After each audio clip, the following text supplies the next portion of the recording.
Testing, testing. Okay. We don't want to miss what Wendy has to tell us, because she has some important things to tell us.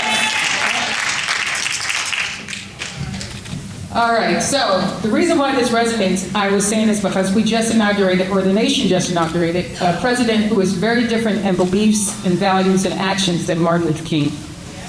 And the second thing I thought when I read it was, why are we always making some progress and then there's backlash? Why are we making progress and then there's pushback? We're making progress, and the word that Dr. King used was counter-revolution. There's always a counter-revolution when we make progress.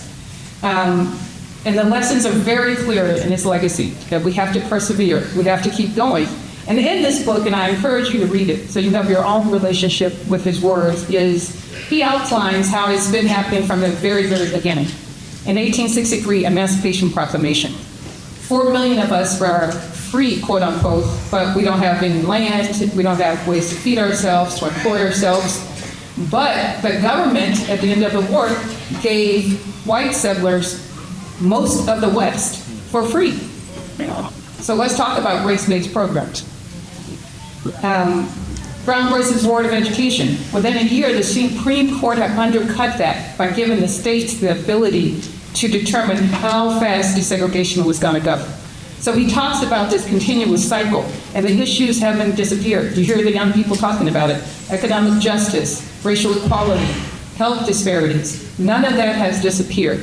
It has changed, but it hasn't disappeared. So we are still in this fight and in this struggle, and I think it resonates too because we all want something better. And that's why we're here, and that's why we're honoring him and learning from his lessons.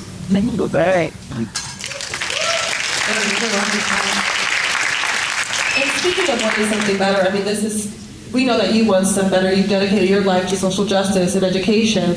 It's so important to want something better. So what does his legacy really mean to you in continuing that movement? You know, when I told my family that I was going to do this, they were very proud, and I said, you know, I'm not the speech maker. Generally, I'm the strategist, I'm the builder. If I have a vision, I can make it real. And I said, I don't know what I'm going to talk about, right? And Brianna and I were talking about that, and my cousin's wife sent me a text that really encapsulates what this legacy means to me, and I've got to read this to you guys. She said, "Congratulations, Wendy, you got this. Born in the poorest zip code in Shelby County, and look at you now.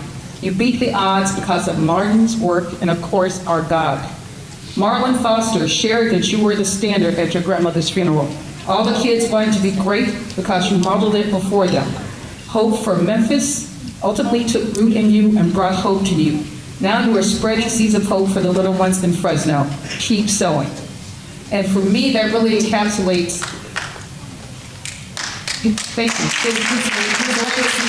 what it means to me is being grateful for those who came before us like him and helped pave the way, realizing our responsibility to the young people now and helping to build a better world. So that's what it means to them.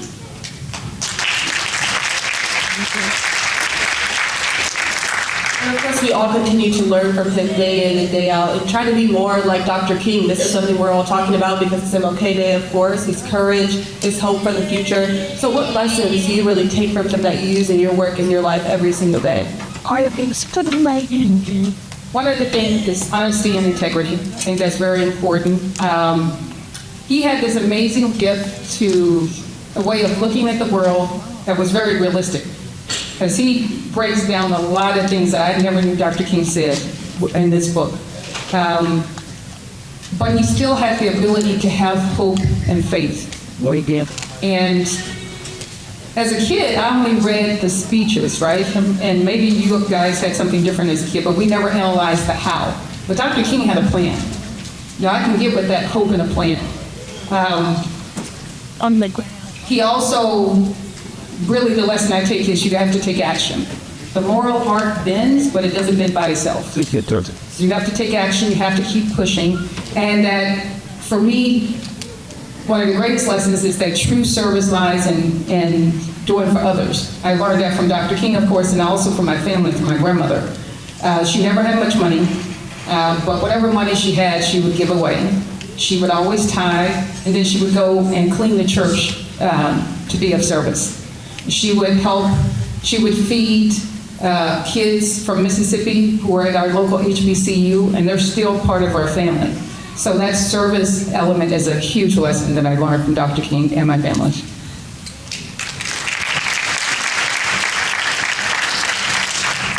I want to move to your work with A4. Obviously, it's so important the work that you're doing for African American students here throughout. Yes, yeah, give it up for A4. Give it up for A4. So let's talk a little bit more, first of all, about that, your vision for that, but also how Dr. King's legacy ties into that for you as well. A4 was a labor of love. I had the opportunity, I was only supposed to be in Fresno a year working with Mike Hansen. And then the opportunity came to establish A4, and it was something that I had wanted to do when I went back to grad school, and I actually wrote about it. Didn't know it was going to happen in Fresno. So again, going out on faith, learned from my grandfather, Dr. King. And it was really about righting some of the inequities in our system, in the Fresno Unified and through public education. The system was not built for our kids. Still isn't. So one of the things I focused on initially was getting shared consensus among the people that had to do the work, that this was important work to do and what needed to be done. I also focused on literacy. If we're going to academically accelerate our kids, they've got to know how to read and write and analyze. And we had a very successful program that brought parents in. The district was surprised that we were getting African American parents coming in, 90% participation, 95% participation. That's not surprising to me, right? Because we want our kids to do better. What I found, though, that the backlash was pretty intense, and that an educated black child is an existential threat to a lot of people, including people who look like us. So Dr. Lisa Mishu is handling that work now and expanding that legacy. And then I started the foundation. And this gives me the ability to help more kids in different ways. One of the things we're doing is a lot of work around scholarships. Please, community, I need your help. We need black children and all children to apply for these scholarships. In the last 2 years, my foundation has given out $730,000 in scholarships.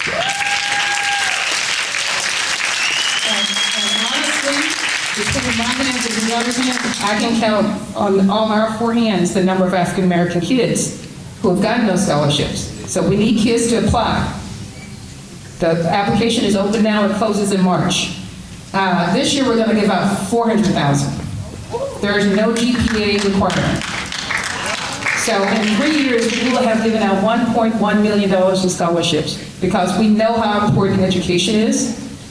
We know how important education is to those of us who have been traditionally discriminated against, right? It gives you the ability, it's something that people can't take away from you, and gives you the ability to weather what we're about to face and those constant ups and downs and progress and counter-revolutions and setbacks. So please, please, all parents in this audience, make sure your 12th graders, your family and your friends are applying. We're also doing some important work around technology because we know what a game changer that is. And as we saw with if some of you who, well, I listened to the beginning of the inauguration, but we saw who was seated around the president. Our kids, and I know from my experience as a poor kid, I was always a consumer of technology. We have to get our kids out there so that they can be creators and innovators and disruptors. They can't be back here worried about Word and PowerPoint. You got to get them out there on the technology scope.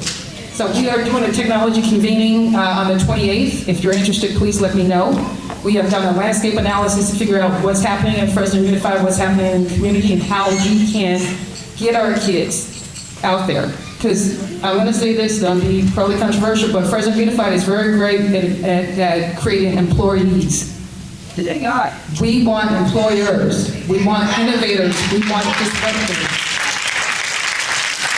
We're also doing some work around mental health. Every time I went out and talked to kids, they were concerned about their mental health. And Fresno Unified spends tens of millions of dollars working with kids around their mental health. So we're trying to figure out where the gaps are. What's in our system, what's outside of our system, and very importantly, we want the kids to design what they need. Because this is the only industry I've been in where we don't talk to the end consumer. We just kind of put stuff on them.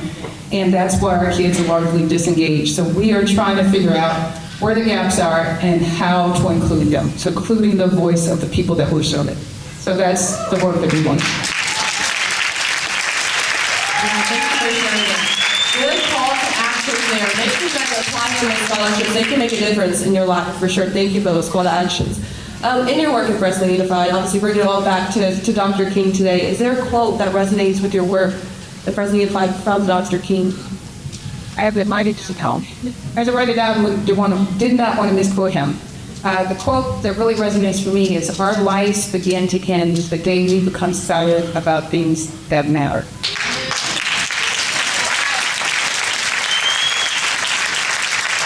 It is always important to speak the truth to power. And if you witness oppression and you're silent, then you're complicit. That is your lead. Dr. Shelley, who you all hear saying that part, she, as all of my colleagues at President Unified know, I have no problem speaking truth to power. And they listen. I think that because they know I'm not going to stop. Right? I'm going to continue. Thank you. I'm going to continue. It is also, when I speak truth to power, it's grounded in reason and data. That helps. But it's all about the kids, right? They know it's not about me, my promotion, my mortgage, my whatever. It's about the kids. So be very clear in your values and very clear in your message when you're speaking truth to power. Yeah. And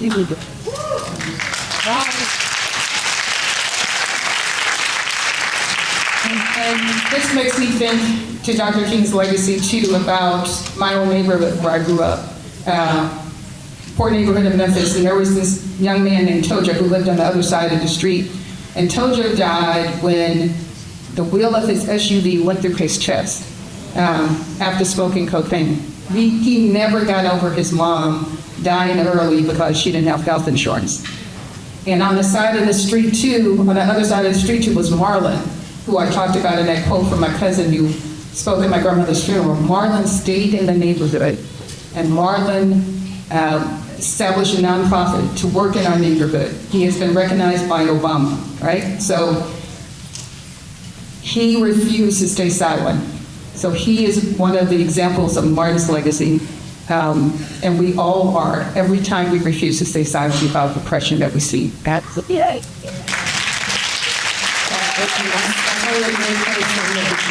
And we want to thank you too for coming here and pouring into this community, because you could have said they're important to that community, but you're pouring into everyone here and all the students here at President Unified. And with that, is there a key message that you want to leave us with today? Something important for everyone to just kind of walk away with? The young man who spoke said the quote about what I'm going to read again. If you can't fly, then run. If you can't run, then walk. If you can't walk, then crawl. But whatever you do, you have to keep moving forward. Someday. And you have to continue with the gospel. You have to continue. I will tell you another quick story. I was at an event in Kentucky advocating for our kids, and there was a gentleman speaking who was very much the opposite of me. He was white, elderly, rich, very wealthy gentleman who is considered one of the architects of the modern conservative movement. And he said he was in Washington, and the first year he waited for people to invite him to a meeting. They didn't invite him. The second year, he still waited around. They didn't invite him. Third year, still waiting. Didn't invite him. Fourth year, he said he started his own meetings, and people came. And the next year, had his own meeting again, and people came. He became the one to have the meetings in D.C. And the moral of his story is, don't wait to be picked. Yes. Don't wait to be chosen. If you see something that needs to be done, start doing it. And there are a lot of organizations, thank you. There are a lot of nonprofit organizations that have for many, many years been fighting the battles. Please join them. There are departments within President Unified, like A4, that needs help. We help. Dr. Lisa Mitchell is running A4 now. There are community schools, which is just starting with Darren Person. I know that there is Black Family Legacy work happening through Westside Church. So there are many, many nonprofits and departments and people that are fighting the fight that need help. Please take action. All right.